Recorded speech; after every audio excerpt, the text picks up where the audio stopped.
Our News from the Hill segment tonight. This week, the House of Representatives will vote on Kate's Law, a bill named after Kate Steinle, the girl who was murdered by an illegal immigrant who came back into the U.S. after being deported 7 times.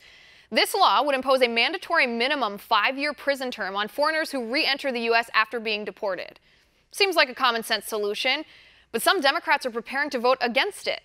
With me now, Republican Congressman from Texas' 27th District, Blake Farenthold. Congressman Farenthold, good to see you, sir. Good to be back with y'all. Thanks for being here again. Congressman, talk to me about this bill. I mean, it seems common sense to me. Who exactly doesn't support this? I don't know. It's an 80% bill in the polls. Republicans and Democrats across the board think if you're deported and you come back, you ought to go to jail. If you're a deported criminal and come back, you need to go to jail even longer. Right, and that would, that's common sense. That's the same as 2 and 2 equal 4 here. I mean, it seems like the Democrats who are planning to vote against this bill, and they've said that they're going to vote against this, they seem willing to sacrifice the safety of the American people, like Kate Steinle, who was murdered by an illegal immigrant who was deported 7 times, just so that they can, keep votes.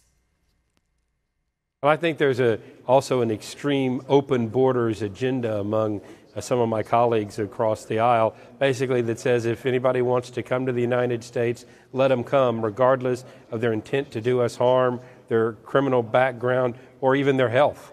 Is that more important, that agenda more important to them than keeping their constituents safe? Apparently it is, or they'd be voting for this and other common sense bills we're putting up to secure the border and to keep America safe. Listen, Congressman, I'm so grateful for people like you who stand up to this, because this isn't just something that impacts people in Washington, D.C. or big business, or this impacts everyday people in our neighborhoods. People are being killed, they're being raped, they're being hurt by illegal immigrants who are criminals, committed crimes. They've been deported and they've come back and committed more crimes here.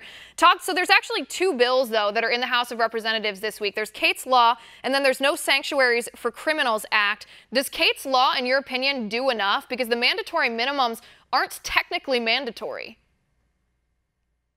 Well, again, you've always got some discretions in the courts, but we have got to fight illegal immigration, deal specifically with criminal aliens. And these are people who commit crimes beyond just crossing the border, whether it's a DUI, a murder, or other felonies.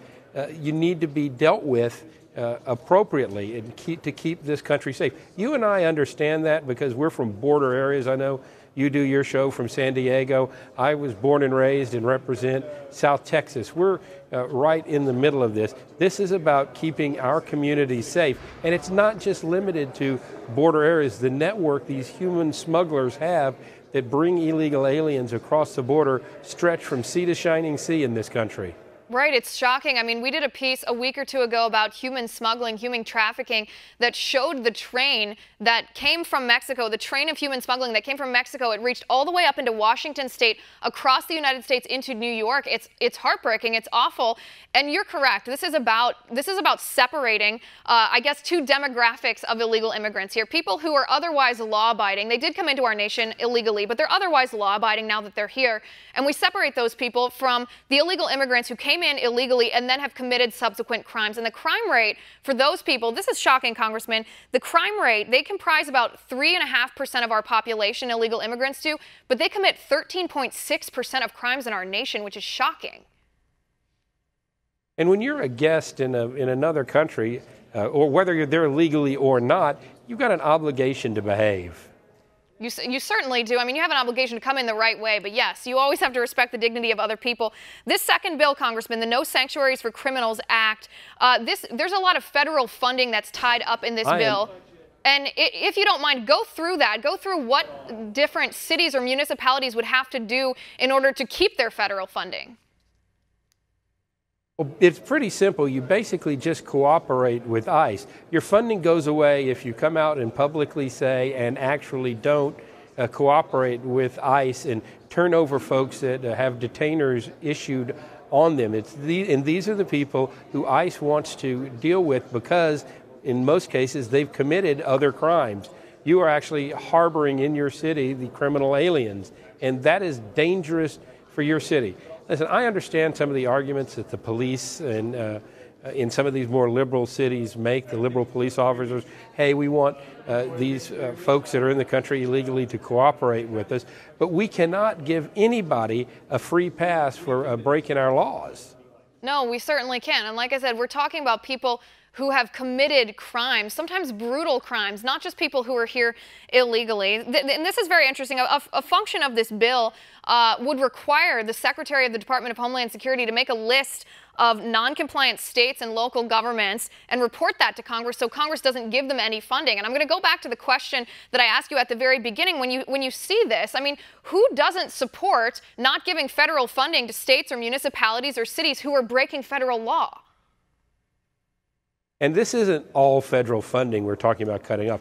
This is just federal funding that typically comes from Homeland Security or the Department of Justice that is targeted at enforcing immigration laws. So the federal government gives money to state and local authorities to help us deal with the immigration and illegal alien problem. And why would you give money to somebody to help you do something when they're not helping you do something?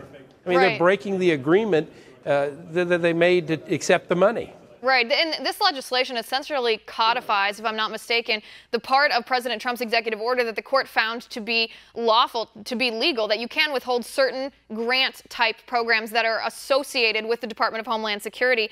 Congressman Farenthold, one more thing before we go. Do you have anything you want to say to your Democratic colleagues before this vote comes up? You need to vote to keep your community and our country safe by voting yes to this and other common sense legislation that is all about law and order. It's common sense. Don't let your ideology get in the way of common sense and doing what really is the right thing. Right, because at the end of the day, it's our safety and security and the safety and security of our families and friends and neighbors that are on the line here. Congressman Farenthold, thank you so much for being on the show, sir. I appreciate it. It's a pleasure, as always. All right.